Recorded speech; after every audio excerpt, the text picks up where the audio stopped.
بسم اللہ الرحمن الرحیم الحمدللہ رب العالمین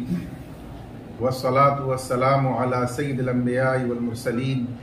وعلی آلہ واصحابہ اجمعین اما بعد. بسم اللہ الرحمن الرحیم. کتاب الصرف. بس بیع صرف کے احکام و مسائل کا بیان. صرف کے لغوی معنی دو بیان کیے گئے. ایک معنی منتقل کرنا، پھیرنا، چونکہ اس بیع میں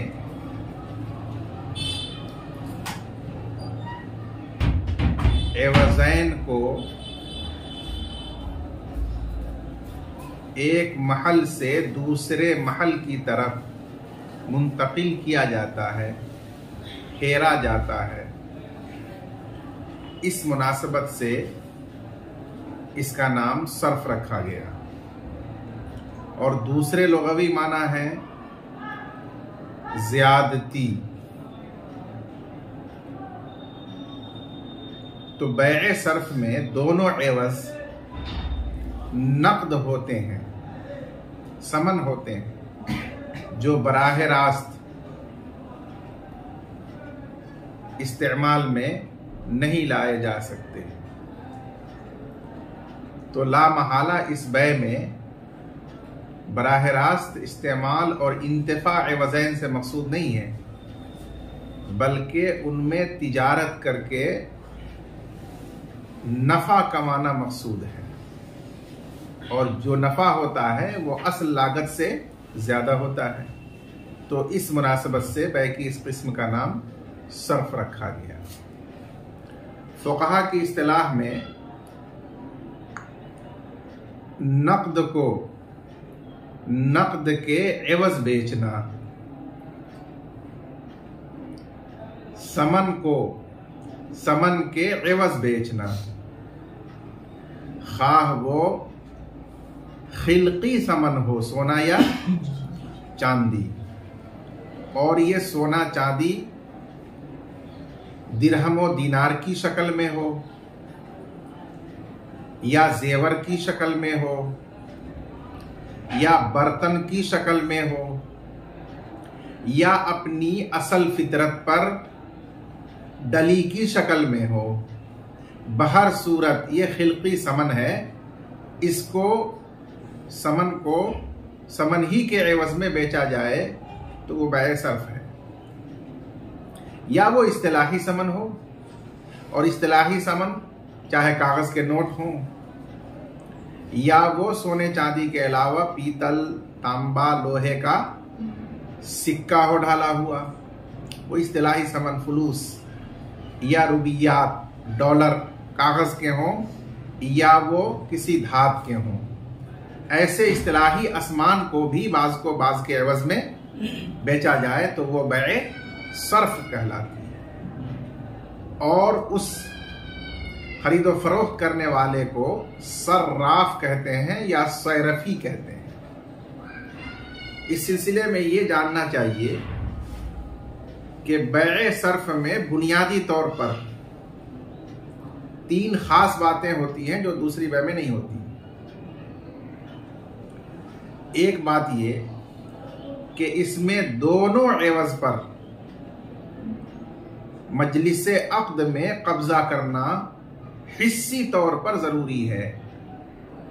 جسمانی جدائیگی سے قبل. دوسرے کسی بھی عقد میں، کسی بھی بیع میں یہ چیز ضروری نہیں ہے. دوسری بات یہ ہے کہ اس میں خیار کی شرط لگانا صحیح نہیں ہے. خیار کی شرط لگا کر یہ بیع کی جائے گی تو یہ بیع نہیں ہوگی، اور عام بیع کے اندر خیار کی شرط لگائی جا سکتی ہے.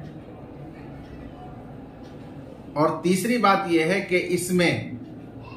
دونوں یا کوئی بھی ایک عوض مؤجل ادھار نہیں ہو سکتا. اس میں اجل کی شرط بھی نہیں لگائی جا سکتی ہے، جبکہ عام بے میں اجل کی شرط لگائی جا سکتی ہے۔ تو ان خصوصیات کی وجہ سے اس بے کی قسم کو ایک مستقل الگ قسم مانی گئی، اور اسی لیے عنوان کتاب کا لگایا گیا، کتاب الصرف۔ جی قال الصرف هو البيع إذا كان كل واحد من عوزيه من جنس الأثمان، سمي به للحاجة إلى النقل في بدليه من يد إلى يد، والصرف هو النقل والرد لغة، أو لأنه لا يطلب منه إلا الزيادة إذ لا ينتفع بعينه، والصرف هو الزيادة لغة كذا قاله الخليل، ومنه سميت العبادة النافلة صرفا۔ علامہ قدوری رحمۃ اللہ علیہ نے فرمایا کہ صرف بیع ہی ہے، الصرف هو البیع، صرف بیع ہی ہے، جبکہ اس کے دونوں عوض میں سے ہر ایک عوض اسمان کے قبیل سے ہوں،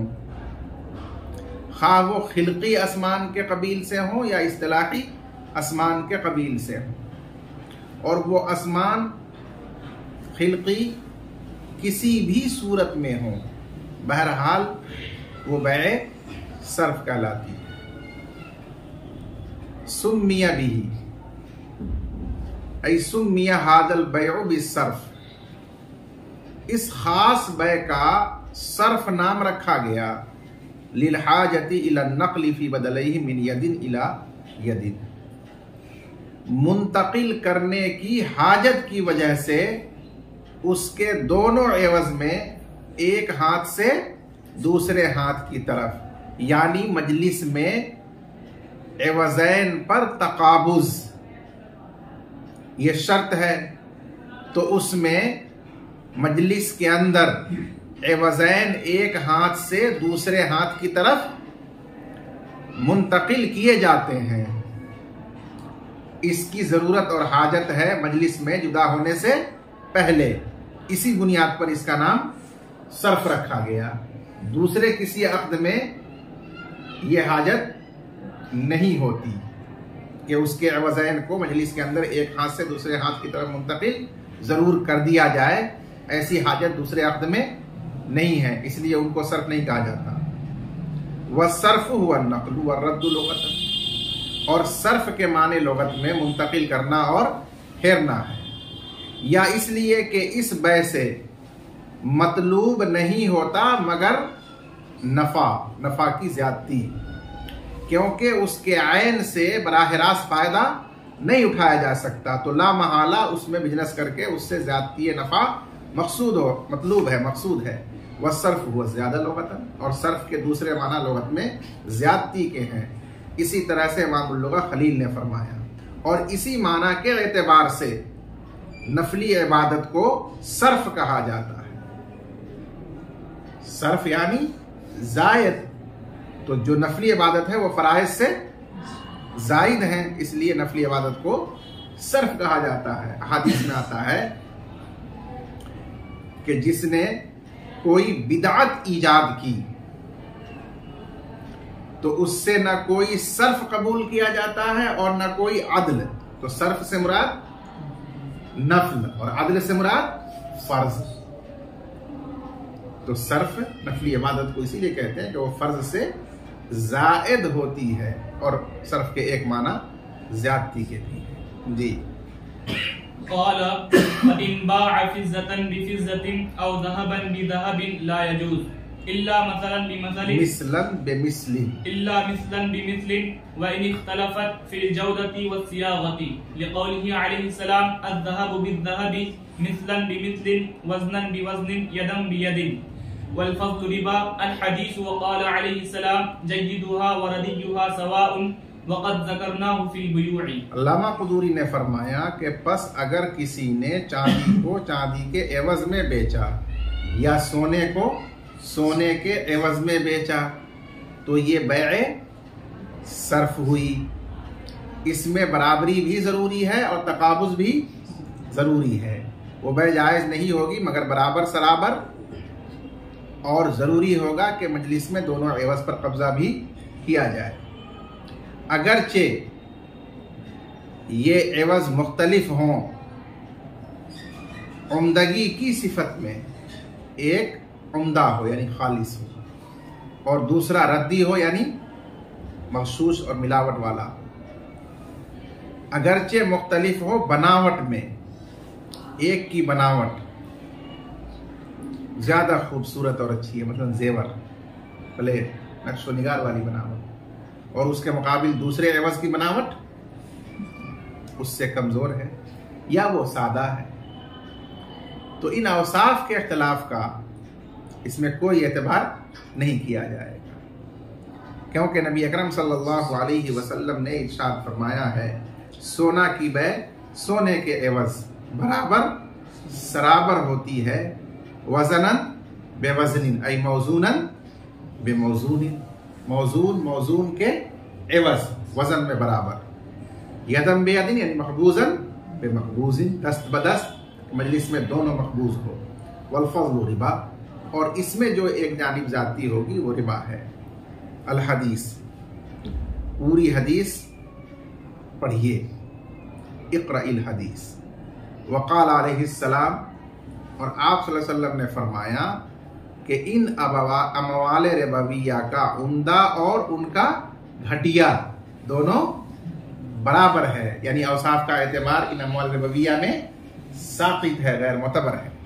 اور ہم نے اس کو کتاب البیوع میں باب الربا کے اندر ذکر کر دیا ہے۔ جی قال ولا بد من قبض العوزين قبل الافتراق لما روينا، ولقول عمر وإن استنظرك أن يدخل بيته فلا تنزره، ولأنه لا بد من قبض أحدهما ليخرج العقد عن الكال بالكال، ثم لا بد من قبض الآخر تحقيقا للمساواة فلا يتحقق الربا، أو لأن أحدهما ليس بأولى من الآخر فوجب قبضهما سواء كان يتعينان كالمصوغ أو يتعينان أو لا يتعينان كالمضروب، أو يتعين أحدهما ولا يتعين الآخر لإطلاق ما روينا، ولأنه إن كان يتعين ففيه شبهة عدم التعيين لكونه ثمنا خلقة فيشترط قبضه اعتبارا للشبهة في الربا۔ بس، اور ضروری ہے دونوں عوض پر قبضہ جسمانی طور پر جدا ہونے سے پہلے، اس حدیث کی وجہ سے جو ہم نے روایت کی یدم بیدن کے الفاظ کے ساتھ، اور حضرت عمر کے فرمان کی وجہ سے کہ بیع صرف میں کوئی فریق اگر تم سے مہلت مانگے اس بات کی کہ وہ اپنے گھر میں داخل ہو تاکہ اندر سے لا کر عوض طے شدہ ادا کرے، فلا تنظرہ، تو تم اسے اس کی مہلت مت دو، کیونکہ اگر وہ تمہیں وہاں چھوڑ کر اندر گیا تو اس سے عقد صرف باطل ہو جائے گا، بلکہ اس کو وہیں روک کر رکھو اور کہو کہ تم کسی اور کے ذریعے اس کو یہاں طلب کرو۔ وَلِأَنَّهُ لَا بُدَّ مِنْ قَبْضِ أَحَدِهِمَا، اور اس لیے کہ ضروری ہے دونوں عوض میں سے ایک پر قبضہ کرنا ہر حال میں، تاکہ یہ بیع، یہ عقد خارج ہو جائے، نکل جائے دین کے عوض، دین کی بیع ہونے سے، جو حدیث میں ممنوع ہے۔ اگر دونوں ہی عوض کو باقی چھوڑ دیا گیا قبضہ کیے بغیر تو وہ ذمے میں دونوں فریق کے واجب ہوگا، اور وہ دین کے عوض دین کی بیع ہو جائے گی، جس کو بیع الکالی بالکالی کہتے ہیں، تو وہ تو حدیث میں ممنوع ہے۔ اس سے بچنے کے لیے ایک عوض پر تو ہر حال میں قبضہ کرنا ہوگا تاکہ عقد خارج ہو جائے، نکل جائے بیع الدین بالدین سے۔ جب ایک پر قبضہ کر لیا تو اب دوسرے پر بھی قبضہ کرنا ضروری ہوگا، کیونکہ اگر دوسرے پر آپ قبضہ نہیں کریں گے تو ربا نسیہ ہوگا، وہ بھی ناجائز ہے۔ ثم لا بد من قبض الاخر، پھر دوسرے عوض پر قبضہ کرنا بھی مجلس میں ضروری ہو جائے گا، تحقیقا للمساوات، دونوں عوض میں برابری متحقق کرنے کے لیے، تاکہ ربا متحقق نہ ہو۔ اگر آپ نے ایک عوض کو چھوڑ دیا اور قبضہ نہیں کیا تو وہ ادھار ہو جائے گا، اور جو قبضہ کر لیا وہ نقد ہو گیا تو یہ ربا نسیہ ہو جائے گا۔ وَلِأَنَّ أَحَدَهُمَا لَيْسَ بِأَوْلَى مِنَ الْآخَرِ، اور اس لیے کہ کوئی بھی ایک عوضین میں سے دوسرے سے اولا بالقبض نہیں ہے. جب ایک پر قبضہ کرنا ضروری ہے تو سوال پیدا ہوگا کہ کس ایک پر قبضہ کیا جائے. اب دونوں ہی عوض سمن ہے تو اب وجہ ترجیح وہاں پر کوئی بھی نہیں ہے کہ جس کی بنیاد پر اس پر قبضہ کیا جائے اس کو چھوڑ دیا جائے. تو لہٰذا آپ کو وجہ ترجیح نہ ہونے کی وجہ سے یہاں دونوں ہی پر قبضہ کرنا ہوگا مجلس کے اندر. فوجب قبضہما سواء کانا یتعینان، خواہ وہ دونوں عوض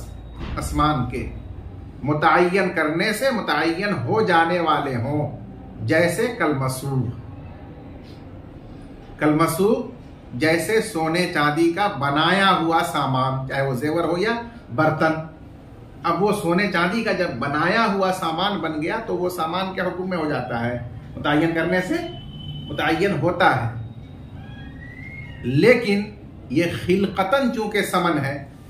اس لیے عدم تعین کا احتمال اور شبہ بہرحال اس میں رہتا ہے. او لا یتعینان، یا وہ دونوں متعین کرنے سے متعین ہونے والے نہیں ہوں، جیسے ڈھلے ہوئے سکے، چاہے وہ سونے کے ہوں یا چاندی کے، دراہم و دنانیر، تو وہ متعین کرنے سے متعین نہیں ہوتے ہیں کیونکہ وہ تو سمن ہے جو ذمہ میں واجب ہوتے ہیں. او یتعین احدہما ولا یتعین الاخر، یا ان میں سے ایک عوض متعین ہو جانے والا ہو، مسوغ ہو، اور دوسرا عوض متعین ہونے والا نہیں ہو، یعنی وہ سونا یہ درہم یا دینار ڈھلا ہوا ہو، سکہ ڈھلا ہوا ہو. تینوں صورتوں کے اندر بہرحال آپ کو مجلس میں دونوں پر قبضہ کرنا ہی پڑے گا. لاطلاق ما روینا، اس حدیث کے مطلق ہونے کی وجہ سے جو ہم نے روایت کی یدن بیدن، اس میں مطلق ہے، چاہے وہ ڈھلا ہوا سونا ہو، چاندی ہو، یا جیسا بھی سونا چاندی ہو، ہر ایک میں حکم لگایا گیا یدن بیدن. وَلِأَنَّهُ إِنْ كَانَ يَتَعَيَّنُ، اور اس لیے کہ اگرچہ وہ عوض متعین ہونے والا ہو مسوغ ہونے کی وجہ سے، لیکن اس میں عدم تعین کا شبہ اور احتمال موجود ہے کیونکہ وہ خلقتاً اور پیدائشی طور پر سمن ہے، اور سمن متعین کرنے سے متعین نہیں ہوتا. فَيُشْتَرَطُ قَبْضُهُ، لہٰذا اس پر قبضہ بھی ضروری ہوگا، شرط ہوگا، اعتباراً للشبہ فی الربا، کیونکہ ربا کے معاملے میں شبہ اور احتمال کا بھی اعتبار کیا جاتا ہے احتیاطاً، اس لیے ضروری ہوگا. جی. والمراد منه الافتراق بالابدان حتى لو ذهبا عن المجلس يمشيان معا في جهة واحدة او ناما في المجلس او اغمي عليهما لا يبطل الصرف، لقول ابن عمر رضي الله عنه وان وثب من سطح فثب معه. وكذا المعتبر ما ذكرناه في قبض راس مال السلم بخلاف خيار المخيرة لانه يبطل بالاعراض. بس بیع صرف اور بیع سلم میں یہ بات بتائی گئی کہ مجلس میں قبضہ کرنا ضروری ہے، سلم میں راس المال پر اور بیع صرف میں دونوں ہی عوض پر. تو مجلس سے یہاں کیا مراد ہے اس کو مصنف یہاں عبارت میں ظاہر کر رہے ہیں کہ یہاں مجلس کا مطلب یہ ہے کہ جسمانی طور پر جدا ہونے سے پہلے قبضہ کرنا ضروری ہے، خواہ اسی جگہ جہاں عقد ہوا ہے یا اس کے علاوہ کہیں اور. اس کا ثمرہ یہ ہوگا کہ اگر یہ دونوں آدمی ایک ساتھ اٹھے اور ایک ہی جانب پیدل یا سوار ہو کر چل پڑے، ایک ہی جانب ایک ہی ساتھ، تو بھی ابھی مجلس بدلی نہیں. یا مثلا وہ دونوں اسی جگہ سو گئے، نیند آ گئی اور سو گئے لین دین مکمل کرنے سے پہلے، پھر وہ جگے، تو اس سے مجلس نہیں بدلی، ابھی بھی بیع صرف صحیح ہے. اگر قبضہ کر لیا جائے دونوں عوض پر تو صحیح ہے. یا دونوں بے ہوش ہو گئے کسی بنیاد پر، شراب پی کر یا کسی اور ذریعے سے، اور وہیں پڑے رہے، پھر ہوش میں آئے وہیں، تو بھی مجلس نہیں بدلی، ابھی بھی بیع صرف باقی ہے. اگر عوض پر قبضہ کر لیا جائے تو صحیح ہوگا. کیوں؟ حضرت ابن عمر رضی اللہ تعالی عنہ نے بیع صرف کے مسئلے میں یہ فرمایا کہ اگر دونوں فریق میں سے کوئی ایک فریق چھت پر بیع صرف کرنے کے بعد وہاں سے کود جائے نیچے زمین پر، چھلانگ لگا دے، تو آپ فرماتے ہیں دوسرے کو کہ اسی کے ساتھ ساتھ جسٹ تم بھی چھلانگ لگا دو اور کود جاؤ، تب تمہارا وقت صرف باقی رہے گا. اگر تم اوپر لٹک گئے اور یہ نیچے کود کے زمین پر آ گیا تو بیع صرف ختم ہو جائے گی. اصل میں انہوں نے یہ چیز بطور مثال اسی مسئلے کو سمجھایا کہ مجلس کا مطلب یہاں پر کیا ہے کہ دونوں ساتھ رہیں، جسمانی طور پر جدا نہ ہوئے ہوں، تب تک کہ صرف رہے گا. جدا ہو جائیں گے فائنل کرنے سے پہلے تو پھر وہ صرف ختم ہو جائے گا، چاہے مکان عقد ہو یا مکان عقد کے علاوہ ہو۔ برخلاف خیار مخیرہ کے، مخیرہ وہ عورت ہے جس کو شوہر نے طلاق واقع کرنے کا اختیار دے دیا ہو کہ تمہیں اختیار ہے کہ اگر چاہو تو تم اپنے اوپر طلاق واقع کر لو، یہ اختیار اس کو دیا تو وہ مخیرہ عورت کہلاتی ہے۔ باجماع صحابہ مخیرہ کے لیے مجلس تخیر ہے کہ وہ تخیر کی مجلس کے اندر اپنے اوپر طلاق واقع کر سکتی ہے، لیکن جب تخیر کی مجلس ختم ہو جائے گی تو اب اس کا اختیار ختم ہو جائے گا، بعد میں وہ نہیں کر سکتی۔ تو وہاں بھی تو یہ خیار مخیرہ مجلس تک ہی محدود ہے، لیکن وہاں مجلس سے کیا مراد ہے؟ وہاں مجلس سے مراد ہے وہی مجلس جس میں یہ خیار دیا گیا قبل الاعراض، اعراض سے پہلے۔ اب وہاں اگر کوئی شخص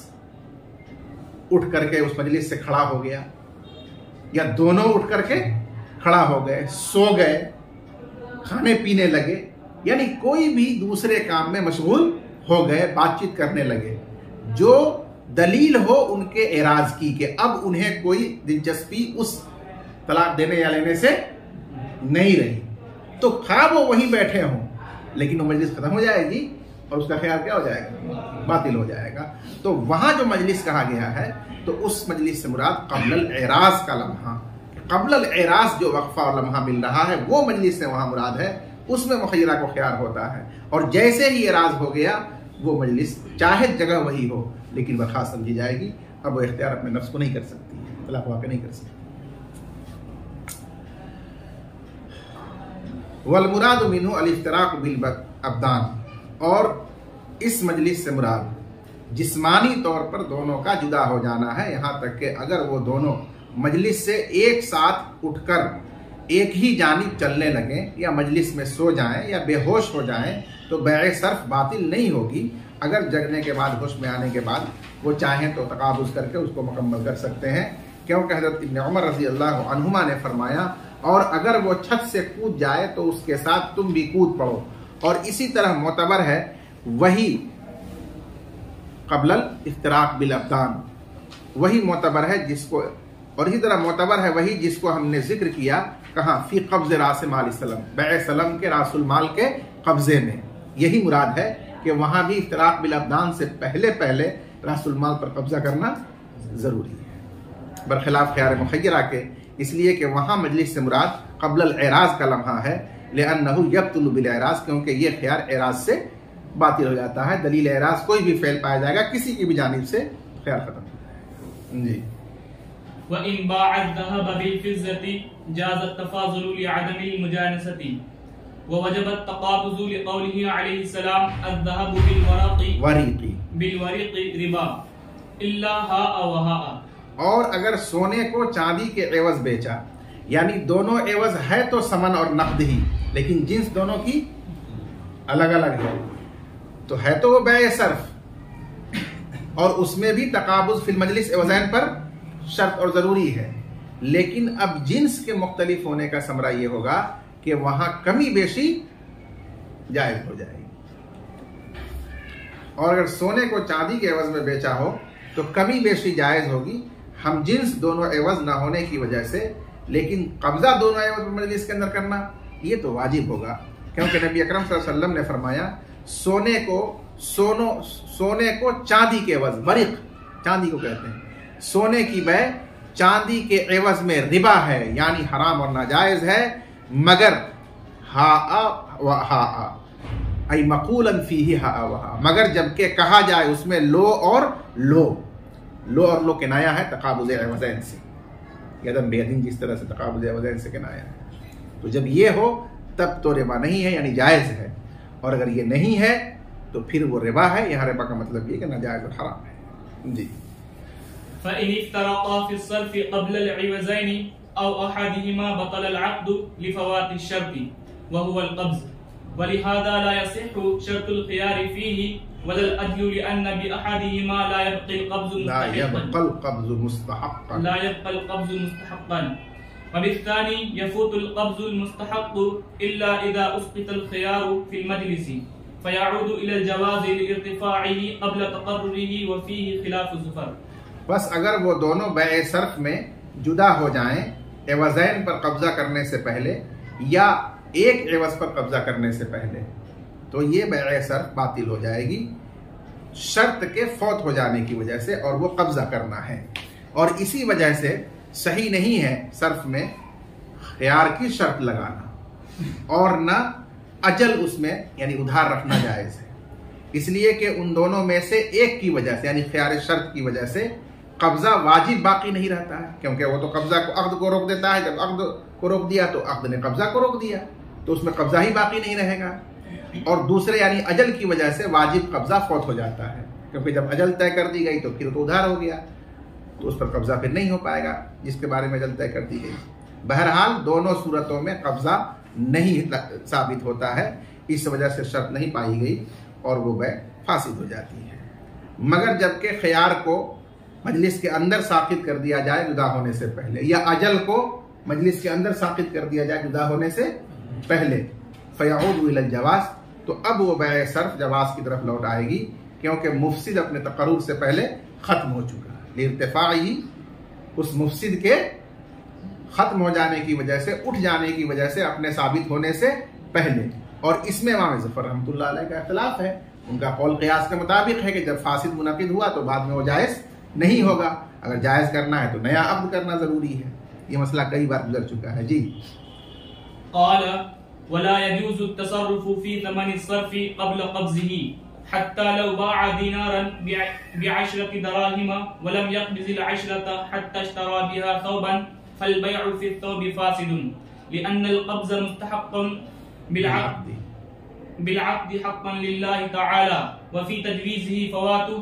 وكان ينبغي أن يجوز العقد في الثوب كما نقل عن زفر لأن الدراهم لا تتعين فينصرف العقد إلى مطلقها ولكننا نقول الثمن في باب الصرف مبيع لأن البيع لا بد له منه ولا شيء سوى الثمنين فيجعل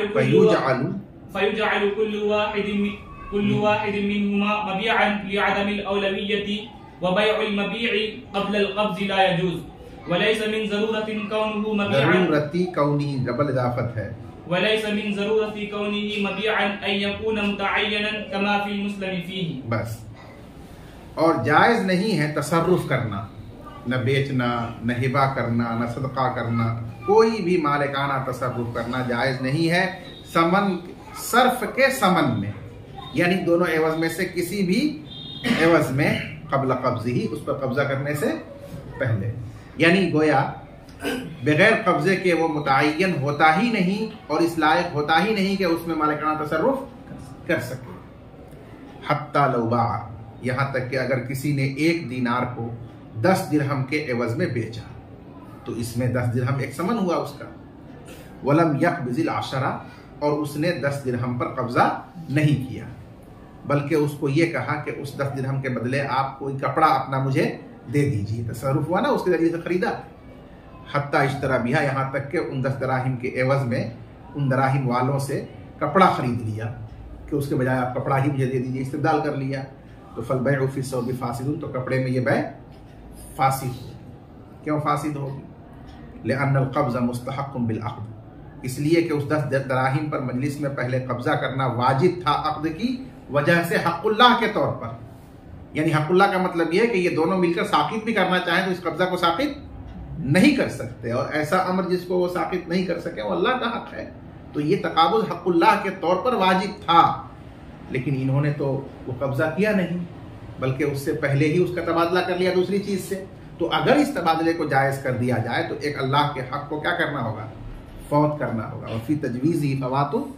اور اس کو جائز قرار دینے میں اس قبضہ واجب کا فوت کرنا ہے جو اللہ کا حق ہے. اس لیے یہ جائز نہیں ہو سکے گا، بلکہ اس کو چاہیے کہ پہلے 10 دراہم لے، قبضہ کر لے، پھر اس کو دے کر کہے کہ اب آپ اس کے عوض میں اپنا کپڑا مجھے دے دیجیے، وہ ٹھیک ہو جائے گا. اس کے بعد صاحب ہدایہ فرماتے ہیں کہ قیاس کی روح سے مناسب یہ تھا کہ کپڑے میں یہ بیع جائز ہو جانی چاہیے، کیونکہ آپ یہ مسئلہ کئی بار پڑھ چکے ہیں کہ دراہم و دنانیر متعین کرنے سے بھی متعین نہیں ہوتے. تو جب اس سے کہا کہ آپ مجھے اپنے کپڑے کا یہ تھان بیچیے انہی دراہیم کے عوض جو میرا آپ کے ذمہ صرف کی وجہ سے واجب ہے، تو اس کو متعین کیا، لیکن وہ متعین کرنے سے تو متعین ہوگا نہیں، اس کے ذمے میں واجب ہوتا ہے ثمن، تو اس اعتبار سے کپڑے میں وہ بیع صحیح ہو جانا چاہیے اور اس کے ذمے میں نئے 10 دراہیم واجب ہونے چاہیے، اور صرف کے جو 10 دراہیم ہیں وہ اس کے ذمے میں رہیں گے، اس کو اصول کرتا یہ، اور اصول کر کے اپنے ذمے میں جو دین تھا ثمن کا وہ پھر کیا کر دیتا، اس کو بیع کر دیتا، ادا کر دیتا۔ اس طرح سے یہ بیع صحیح ہونی چاہیے، قیاس کا تقاضا یہ ہے، اور امام ظفر رحمۃ اللہ علیہ سے قیاس کا یہ قول منقول اور مروی بھی ہے، لیکن پھر بھی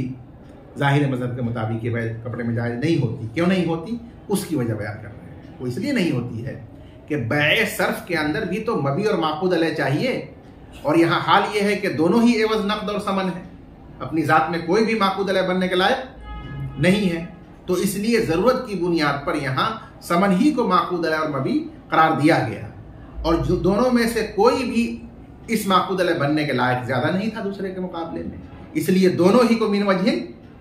ثمن اور من وجہ مبیع مانا گیا۔ جیسے بیع مقایضہ میں دونوں ہی عین ہے تو دونوں ہی من وجہ مبیع ہے، من وجہ ثمن ہے، اسی طرح یہاں بھی دونوں من وجہ مبیع ہے اور دونوں من وجہ ثمن ہے۔ بہرحال من وجہ جب مبیع ہو گیا تو مبیع کا حکم جاری ہوگا کہ اس پر قبضہ کرنے سے پہلے تصرف کرنا اس میں جائز نہیں ہے، اسی لیے کسی بھی عوض پر قبضہ کرنے سے پہلے تصرف کرنا گویا مبیع پر قبضہ کرنے سے پہلے اس میں تصرف کرنا ہوگا، اور وہ جائز نہیں ہے، حدیث میں منع کیا گیا، اس لیے جائز نہیں ہے۔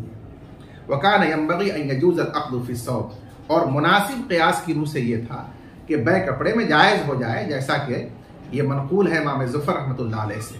اس لیے کہ دراہیم متعین کرنے سے متعین نہیں ہوتے ہیں، پس یہ عقد لوٹے گا مطلق دراہیم کی طرف جو اس مشتری کے ذمے میں بطور ثمن واجب ہوگا۔ رہا صرف کے دراہیم تو وہ اس کے ذمے میں ہے، اس کو اصول کر لے گا، قبضہ کر لے گا، اور یہ اپنے ذمے میں جو واجب ہے اس کے بدلے میں اس کو کیا کر دے گا، ادا کر دے گا۔ اس طرح سے ویسے ہو جانی چاہیے تھی، ولیکن نقول، لیکن ہم کہتے ہیں کہ ثمن باب صرف کے اندر مبیع ہے، یعنی من وجہ،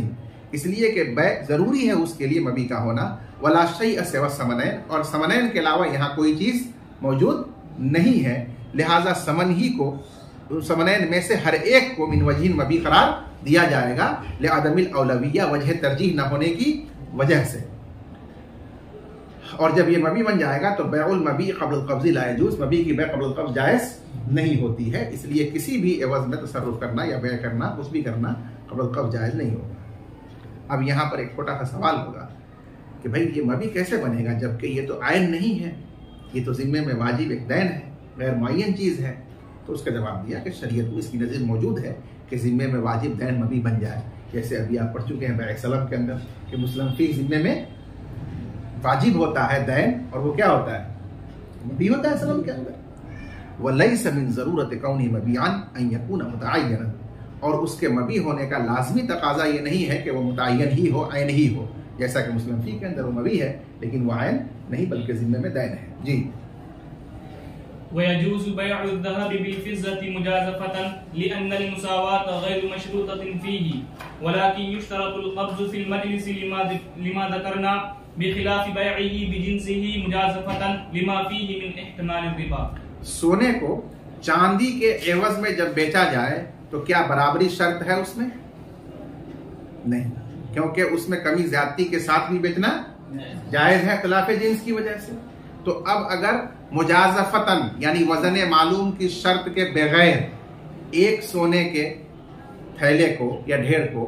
دوسرے چاندی کے تھیلے یا ڈھیر کے ساتھ بیچ دیا جائے اور اس کے وزن معلوم کی کوئی شرط نہ لگائی جائے، جتنا بھی ہے یہ آپ لے لیجیے اور اس کے عوض میں یہ جتنا بھی ہے وہ بیچ دیجیے، اس پر معاملہ طے ہو گیا تو یہ بیع جائز ہے، کیونکہ جب کمی بیشی کے ساتھ بیچنا جائز ہے تو اس مجازفت میں کمی بیشی کا احتمال ہی تو ہے، درجہ اولا کیا ہوگا، جائز ہوگا۔ لیکن یہی چیز بجنسی ہی ہو رہی ہو، سونے کو سونے سے، چاندی کو چاندی سے، تو مساوات ضروری ہے وزن معلوم کے ساتھ، اب وہاں مجازفہ جائز نہیں ہوگا احتمال ربا کی وجہ سے، احتمال تفاضل کی وجہ سے۔ اور جائز ہے سونے کو چاندی کے عوض بیچنا مجازفتاً، اندازے سے، یعنی بغیر وزن معلوم کی شرط کے بیان کے، اس لیے کہ مساوات اس میں شرط نہیں ہے، لیکن قبضہ مجلس میں کرنا شرط ہے اس دلیل کی وجہ سے جس کو ہم نے ذکر کیا، برخلاف اس کی بے کے اس کی جنس کے عوض اندازے سے وہ جائز نہیں ہے کیونکہ اس میں ربا کا احتمال ہے۔ جی قال ومن باع جارية قيمتها 1000 مثقال فضة وفي عنقها طوق فضة قيمته 1000 مثقال ب2000 مثقال فضة ونقد من الثمن 1000 مثقال ثم افترقا فالذي نقد ثمن الفضة لأن قبض حصة في الطوق واجب في المجلس لكونه بدل الصرف بدل کون کی خبر منصوب ہوگی؟ بدل الصرف لكونه بدل الصرف والظاهر منه الاتيان بالواجب وكذا لو اشتراهما ب2000 مثقال 1000 نسيئة و1000 نقد ألف نسيئة بدل ہے ألف نسيئة وألف نقد فالنقد ثمن الطوق لأن الأجل باطل في الصرف جائز في البيع الجارية والمباشرة على وجه الجواز هو الظاهر منهما۔ بس عاقل اور بالغ کے عقد کو یا کلام کو حتی الامکان جواز ہی پر محمول کیا جاتا ہے، یہ فقہا کا اصول ہے جو آپ جانتے ہیں، اس لیے کہ عاقل بالغ کے حال سے ظاہر یہی ہوتا ہے کہ انہوں نے جو کلام کیا ہے یا جو معاملہ کیا ہے وہ صحت و جواز پر ہی کیا ہوگا، تو اس لیے ظاہر پر محمول کرتے ہوئے اس کو جواز اور صحت پر محمول کیا جاتا ہے، الا یہ کہ اس کی کوئی معقول اور جائز صورت نہ ہو، تب اس کو لاسٹ میں اخیر میں فاسد قرار دیا جاتا ہے۔ یہ ہے معاملہ۔ اب یہاں جو صورت مسئلہ ہے وہ یہ ہے کہ ایک باندی ہے اور وہ گلے میں توق چاندی کا ہار چاندی کا پہنے ہوئی ہے، وہ جو چاندی کا توق پہنے ہوئی ہے اس کا وزن ہے 1000 مثقال، وزن ہے اس کا 1000 مثقال، 1000 مثقال کا توق اچھا خاصا وہ اپنے گلے میں پہنے ہوئی ہے، اور اب اس باندی کو مع اس توق کے اس کا مالک 2000 میں مرشد کے ہاتھ سے بیچ دیا، اور مرشد نے اس مجلس میں باندی پر قبضہ کر لیا اور 2000 میں سے 1000 مثقال چاندی اس نے نقد ادا کر دیا جس کو بائع نے قبضہ کر لیا، لیکن 1000 اس نے باقی رکھ لیا ادھار، تو اس کا کیا حکم ہوگا؟ فقہا فرماتے ہیں کہ یہاں عاقدین کے حال سے ظاہر یہ ہے کہ انہوں نے جائز عقد اور معاملہ کیا ہے، اور اس کو جواز پر محمول کرنے کی واحد صورت یہی ہے کہ اس کو دو معاملہ قرار دیا جائے، ایک تو توق کا چاندی کے عوض، اور دوسرے باندی کا نقد چاندی کے عوض۔ تو اب توق کا جو معاوضہ ہے اس کے برابر 1000 مثقال یہ ہے صرف، تو لہٰذا اس پر تو تقابض ہو ہی گیا، اس نے قبضہ کر لیا توق پر، اور اس کا جو حصہ ثمن تھا وہ اس نے نقد دے ہی دیا، تو وہ صحیح ہو گیا۔ رہ گیا مسئلہ باندی کا 1000 مثقال کے عوض، تو یہ تو بیع مطلق ہے، اس میں ثمن ادھار ہو سکتا ہے، چل سکتا ہے، تو اس کا ثمن ادھار ہے، یہ سمجھا جائے۔ وَمَنْ بَاعَ جَارِيَةً، اور اگر کسی نے ایسی باندی کو بیچا جس کی قیمت 1000 مثقال چاندی ہے اور اس کے گلے میں توق ہے چاندی کا جس کی قیمت 1000 مثقال چاندی ہے، بِأَلْفَيْ مِثْقَالِ فِضَّةٍ، دونوں کا مجموعہ بیچا 2000 مثقال چاندی کے عوض میں، اور ثمن میں سے اس مشتری نے 1000 مثقال نقد ادا کر دیا مجلس کے اندر، پھر وہ دونوں جدا ہو گئے، یعنی 1000 مثقال اس کے ذمہ دین رہ گیا باقی۔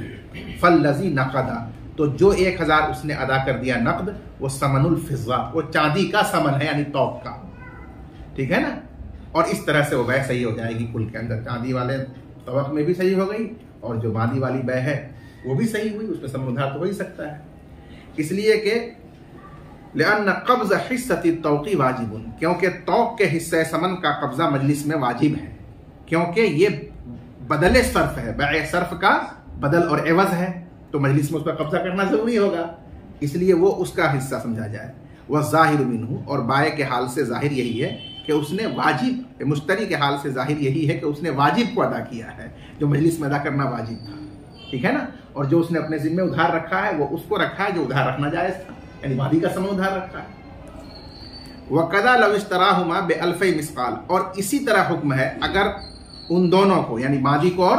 توق کو خریدا ہے 2000 مسقال میں، 1000 ادھار اور 1000 نقد، باضابطہ طے ہوا ہے، اور 1000 جو نقد ہے وہ دے دیا ہے، اور 1000 جو ادھار ہے معجل اس کو باقی لگا دیا ہے، جدا ہو گئے، تو بھی یہی ہے فالنقد ثمن التوق، تو نقد جو ثمن ہے 1000 وہ توق کا ثمن ہے، اور جو ادھار رہ گیا ہے نسیہ وہ ماضی کا ثمن ہے، یہ سمجھا جائے گا۔ لأن الاجل باطل فی الصرف، کیونکہ اجل بیع صرف میں باطل ہے، جائز ہے ماضی کے بیع میں، اور جائز طریقے پر عقد کو انجام دینا اور ارتکاب کرنا یہی ان کے حال سے ظاہر ہے، ظاہر معمول کیا جائے۔ جی وَكَذَلِكَ لَوْ بَاعَ سَيْفًا مُحَلًّى بِمِائَةِ دِرْهَمٍ وَحِلْيَتُهُ 50 ودفع من الثمن 50 جاز البيع فكان المقبوض حصة الفضة وإن لم يبين ذلك لما بينا، وكذلك إن قال خذ هذه 50 من ثمنهما لأن الاثنين قد يراد بذكرهما الواحد، قال الله تعالى بذكرهما الواحد قال الله تعالى يخرج منهما اللؤلؤ والمرجان والمراد احدهما فيحمل عليه بظاهر حاله۔ بس ایک آدمی کے پاس آراستہ زیور سے لیس اور آراستہ تلوار ہے۔ قدیم زمانے میں تلوار میں سونے اور چاندی کو جڑ دیا جاتا تھا، نوک پر، کبھی بیچ میں، کبھی دستے میں، تو وہ حلیت السیف کہلاتا تھا۔ تو وہ تلوار سونے یا چاندی کے پتھر سے زیور سے لیس کیا ہوا ہے، آراستہ کیا ہوا ہے، ایسی تلوار کو بیچا ہے وہ 100 درہم میں۔ حال یہ ہے کہ جو اس میں چاندی جڑی گئی ہے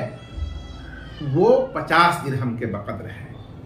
تو 50 درہم ثمن میں سے اس کا معاوضہ ہو گیا برابر سرابر، باقی جو 50 رہا وہ لوہا دستہ جو کچھ بھی ہے اس کا عوض ہوا۔ یہی نہ ہوا، اس مشتری نے مجلس میں 50 درہم نقد دے دیا، تو بالکل وہی حال ہوا، یہ بیع جائز ہو جائے گی، کیونکہ جتنے حصے میں صرف ہے اس کی شرط پائی گئی، اس لیے اس میں جائز ہو گیا۔ باقی جتنے حصے میں بیع مطلق ہے اس کا ثمن ادھار رہ گیا، کوئی حرج نہیں ہے، اس لیے وہ بھی جائز ہو جائے گا، بعد میں ادا کرے گا اس کو۔ اور اگر اسی طرح اگر کسی نے سونے چاندی کے زیور سے آراستہ تلوار کو بیچا 100 درہم میں، درا حال ہے کہ اس کا زیور 50 درہم ہے، اور اس نے ثمن میں سے 50 درہم نقد دے دیا، قبضہ ہو گیا مجلس میں، تو بیع جائز ہو جائے گی۔ فکان المقبوض، اور وہ قبضہ کیا ہوا یہ چاندی کا حصہ ہوگا، جو حلیہ ہے اس کا حصہ سمجھا جائے گا، اگرچہ اس کو بیان نہ کیا ہو صاف لفظوں میں، اس دلیل کی وجہ سے جس کو ہم نے بیان کیا کہ یہی ان کے حال سے ظاہر ہے کہ انہوں نے یہی مراد لیا ہوگا، اگرچہ بیان نہ کیا۔ اور اسی طرح اگر مشتری نے دیتے وقت صراحت کر دیا ہو کہ یہ 50 دونوں کے ثمن میں سے لے لو، اب تو صراحت کر دیا کہ دونوں کے ثمن میں سے 50 ہے، تب تو اس کا مطلب یہ ہوا کہ 25 چاندی کا ثمن ہے یہ، اور 25 تلوار کے لوہے کا ثمن ہے۔ اب تو یہاں صرف کے کل ثمن پر قبضہ نہیں ہوا، 50 کا 50 ہونا چاہیے اس کی صراحت کے بقول، اور صراحت کا اعتبار ہونا چاہیے۔ تو یہاں مصنف فرماتے ہیں کہ احتمال تعویل کا موجود ہے کہ تثنیہ ذکر کر کے بھی واحد مراد لیا جاتا ہے۔ قرآن مجید میں اللہ تبارک و تعالیٰ نے فرمایا یخرج منہما اللؤلؤ والمرجان، ان دونوں سمندروں سے نکلتے ہیں، برآمد ہوتے ہیں مونگا اور موتی، حالانکہ یہ مونگا اور موتی کھارے سمندر سے نکلتے ہیں، میٹھے سمندر سے یہ سب نہیں نکلتے، تو ذکر کیا گیا ہے منہما، دونوں سے، اور مراد ہے من احدہما، دونوں میں سے ایک سے۔ تو اسی طرح یہاں بھی اس نے کہہ تو دیا ہے من ثمنہما، کہ دونوں کے ثمن سے، لیکن ظاہر سے پتہ چل رہا ہے کہ مراد کیا ہے، من ثمن احدہما، ان دونوں کے ایک کے ثمن سے، اور ایک سے مراد وہ چاندی اس میں صرف ہو رہا ہے، اس کا ثمن یہ 50 دے رہا ہے۔ اس طرح کی تعویل کا احتمال ہے، تو ظاہر کے مطابق اسی اعتبار پر محمول کیا جائے۔ لأن الاثنین قد یراد بذکرہما الواحد، کیونکہ دو کو ذکر کر کے کبھی واحد مراد لے لیا جاتا ہے، جیسا کہ اللہ تعالیٰ نے فرمایا یخرج منہما اللؤلؤ والمرجان، حالانکہ مراد یہاں دونوں میں سے ایک سمندر ہے کھارا، اس سے یہ چیزیں نکلتی ہیں، بس اسی پر محمول کیا جائے گا اس کے ظاہر حال کی وجہ سے۔ جی فَإِن لَمْ يَتَقَابَضَا حَتَّى افْتَرَقَا بَطَلَ الْعَقْدُ فِي الْحِلْيَةِ لِأَنَّهُ صَرْفٌ فِيهَا، بس اگر ان دونوں نے باہم قبضہ نہیں کیا عوضین میں سے کسی پر بھی، کچھ بھی نہیں کیا، یہاں تک کہ جسمانی طور پر جدا ہو گئے، تو اب عقد صرف باطل ہو جائے گا حلیہ میں، کس میں؟